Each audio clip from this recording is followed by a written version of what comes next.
1 month చేసేస్తారు కొంతమంది.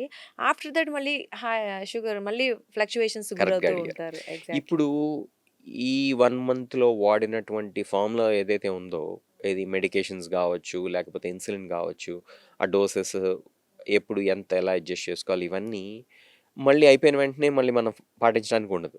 కాబట్టి మళ్ళీ ఒక రివిజన్ అనేది చాలా అవసరం. దేనికి?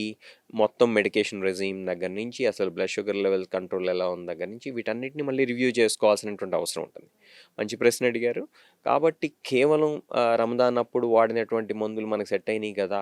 హ్మ్. రమదాన్ అప్పుడు మనం వాడినటువంటి ఇన్సులిన్ డోసెస్ మనకు సెట్ అయినాయి కదా! అని చెప్పి తర్వాత ఇవే వాడుకుంటా ఉంటే కుదరదు. నో ఎందుకంటే డెఫినెట్‌లీ. అప్పుడు 3 సార్లు ఆహారం తీసుకుంటారు. ప్లస్ మధ్యలో స్నాకింగ్ గూడా ఉంటుంది. కాబట్టి దానికి అనుగుణంగా వాడుకోవాల్సి ఉంటుంది తప్పితే ఇప్పుడు వాడినటువంటి అది మందులు, సెట్ అవ్వదు. డోసెస్ అయితే రంజాన్ తర్వాత సెట్ కావు. మళ్ళీ డెఫినెట్‌లీ మళ్ళీ మ ఫ్లక్చుయేషన్స్ కావచ్చు, మళ్ళీ ఇష్యూస్ ఫ్లక్చుయేషన్స్ ఒస్తాయి. వస్తాయి.